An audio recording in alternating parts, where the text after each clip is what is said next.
Баршаңызға сәлем, менің арнама қош келдіңіздер. Сіздермен осындай арахис қосылған печеньенің рецептін бөліскім келеді. Сіздерге де жасап көруге кеңес беремін, видеоны соңына дейін қарап көріңіз. Қажетті құрамын төменге описаниеға жазып қоямын.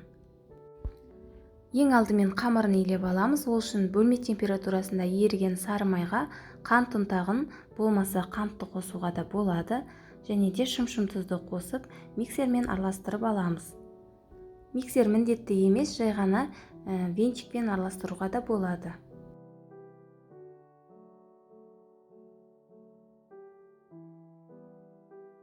Үстіне бір жұмыртқаны қосып тағы да араластырамыз.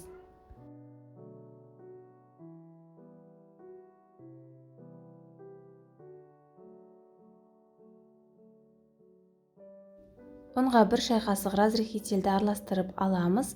Барлығын қосып қамыр илейміз.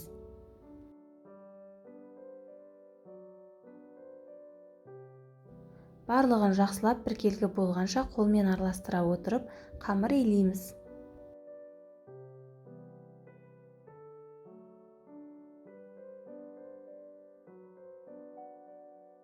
Осындай біркелкі жұмсақ, қолға жабыспайтын қамыр шығады.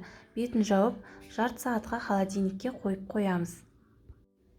Қамыр холодильникте жарты сағат тұрды. Жаюға ыңғайлы болу үшін екіге бөліп аламыз.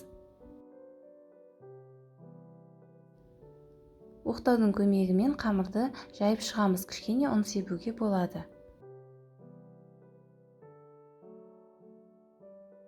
Қалыңдығы шамамен 5 мм болуы керек.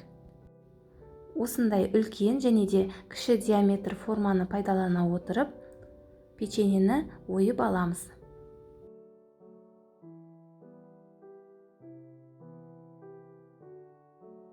Міне печеньенің формасын осылай етіп ойып алдық.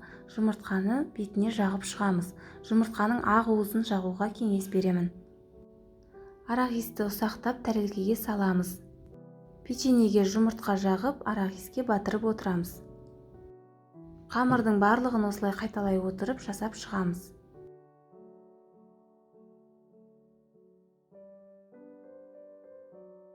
Печеньелерді жасап алдым. Алдын ала қызып тұрған пеште 180 градуста 20-30 минутта пісіп шығады.